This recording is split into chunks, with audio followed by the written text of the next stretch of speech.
Olá, sou Lu Feijó e estamos aqui no canal da Mundo Petit para falar sobre como estimular a fala nos bebês.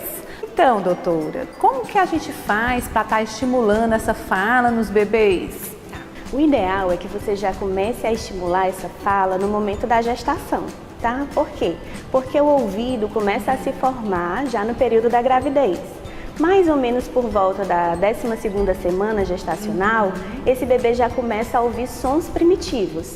E por volta da 21ª semana gestacional, ele já consegue discernir se é a voz da mamãe, se é a voz do papai, né? Ele tem como saber mais sobre esses sons do mundo externo. Então, é melhor que você já comece a interagir com o bebê desde a gravidez, né? Cantando para essa barriga, contando história, falando, tá? Porque o sistema auditivo já começa a se formar desde o momento da gestação. Outra dica de como estimular esse bebê é através da amamentação, tá? Amamentar realmente é um ato que envolve a musculatura, né, orofacial. Essa musculatura já vai sendo treinada, bochecha, língua, lábio, para falar mais na frente. Sem falar também do vínculo afetivo, né, com a mãe, né, desde o momento da amamentação e também da barriga. Então, assim, ao longo de todo o desenvolvimento da criança, né, quais são, assim, alguns estímulos chaves que a gente pode estar ensinando, assim, para as mamães que estão nos assistindo? Então, depois que essa criança nasce, existem os primeiros cuidados com o bebê, né? Então, quais são esses primeiros cuidados?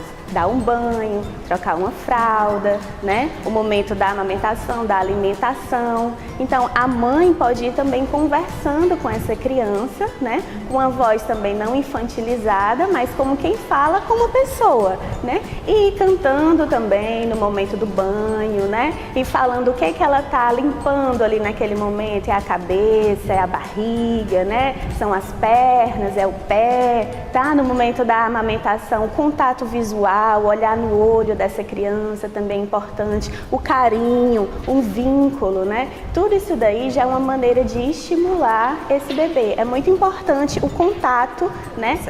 E aí tem como o pai, a mãezinha, né? As pessoas que cuidam dessa criança, né? O professor na escola também, perceber, identificar alguma coisa que está assim comprometida, se a criança está com realmente algum atraso na fala, está tendo alguma dificuldade nesse desenvolvimento da fala, da linguagem, da comunicação como um todo. Então, se é um recém-nascido, se esse bebê tem contato visual quando está mamando, não é? Se ele está maiorzinho, com 10 meses, se ele está compreendendo ordem simples, não é? Dá tchau, manda beijo, esse tipo de coisa, né? Se com 1 ano de idade ele já fala mamã, papá, não é? E pequenas palavrinhas, pequenos substantivos. Se com 2 anos de idade ele já forma frases pequenas, ordem simples, não é? Dos 2 aos 3 anos a gente tem um boom no vocabulário, muitas palavras surgem. Então, se com 2 anos e meio, mais ou menos, ele já fala mais do que 400 palavras, não é? Então, se o vocabulário dele já está um pouquinho rico, então, se não está, a gente realmente tem que observar. Já leva ao consultório, já faz uma avaliação para saber se é necessário ou não esse atendimento. E tipo assim, maiorzinho um pouco, né? Quando ele começa a empregar as palavras, se falta um fonema, se, né? Por exemplo, às vezes eu vou dar o exemplo do meu filho, né? O desculpa dele é de pupa, né? Então, assim, tem outras palavrinhas que ele engole fonemas. É necessário? Se faz necessário? Como é que é esse atendimento? Como é o prognóstico disso? Existe uma diferença entre linguagem e fala, tá? A linguagem envolve muito mais quesitos do que a fala. A fala, ela está relacionada só à musculatura, né? Uma língua que não eleva para pronunciar um determinado som, é uma bochecha que está flácida e não consegue também ajudar a articular determinado som. Então, com relação à fala, né, a gente também tem os marcos da fala para saber se aquele fonema naquela idade está realmente já foi adquirido ou não, tá? Então, mais ou menos para dar uma ideia, né? Aos 3 anos de idade, a criança já fala o P, o B, o M, tá? Então, se ela ainda não fala esses fonemas ou se ela troca muito esses fonemas, ela já pode passar por uma avaliação. Se aos 4 anos de idade ela ainda não fala o F, o V, né, o S, o Z adequadamente, ela já pode passar por uma avaliação. Se aos 4 anos e meio, 5 anos, ela ainda não fala o R vibrante, o Rá, Ré, né, ela já vai também para uma avaliação. Então, assim, quando os pais observarem, né, algo de diferente e que já quiserem tirar uma dúvida com relação à fala, com relação à linguagem da criança, eles já podem levar para uma avaliação. Lá eles vão receber a orientação específica para a sua criança, tá? Então não precisa você esperar demais, tá? Você já pode passar por uma avaliação. Se houver necessidade, a criança entra em tratamento. Se não houver necessidade, recebem-se orientações e vida segue. Muito bom.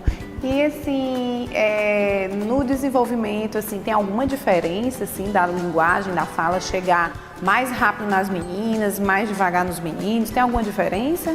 Bom, o cérebro masculino é diferente mesmo do cérebro feminino. As mulheres falam mais mesmo do que os homens, né? São mais comunicativas. Mas isso não quer dizer que é normal uma criança, um menino de 2 anos que ainda não formula frases pequenas e que tem um vocabulário muito restrito. Aqueles marcos que eu falei, né, para as idades, eles são os mesmos marcos tanto para uma menina quanto para um menino. A diferença é que a menina às vezes fala mais do que o menino. Ah, tá joia. Então, assim, para a gente estar finalizando aqui o nosso bate-papo, você poderia deixar, doutora, uma dica assim para os pais, né? O que você quiser dizer, assim, uma dica sobre a fonoaudiologia, sobre o desenvolvimento da linguagem da fala nas crianças? Tá, a dica que eu dou é que estejam presentes na vida dos seus filhos, sabe? Tenham um vínculo real de amor, um vínculo concreto com seus filhos. Brinquem, sentem para brincar, passeiem, sabe? Estejam presentes. Isso faz a total diferença na vida de uma criança. E olhe para ela, né, como quem sabe que ela está entendendo, como quem sabe que ela está aprendendo ali alguma coisa, né? Não olhe para essa criança imaginando que ela é uma criança, ela não vai entender o que você está dizendo. Não, as crianças entendem. A partir dos 10 meses de idade, a criança já começa a compreender o significado das coisas. Então, assim, faz a diferença o pai que acredita no seu filho, um pai que está presente, né, que está próximo ao seu filho, sabe? Isso faz toda a diferença. Então, doutora, muito obrigada, viu, por você ter aceitado o convite aqui do canal Mundo Petit. E você que está nos acompanhando, se você gostou dessas dicas, dessas orientações, curte aí. Se não se inscreveu ainda, se inscreve no nosso canal, que aí você vai estar sempre recebendo, a gente vai estar sempre com programas e dicas e orientações de como educar, de como é a saúde, o desenvolvimento da sua criança, tá? Segue a gente!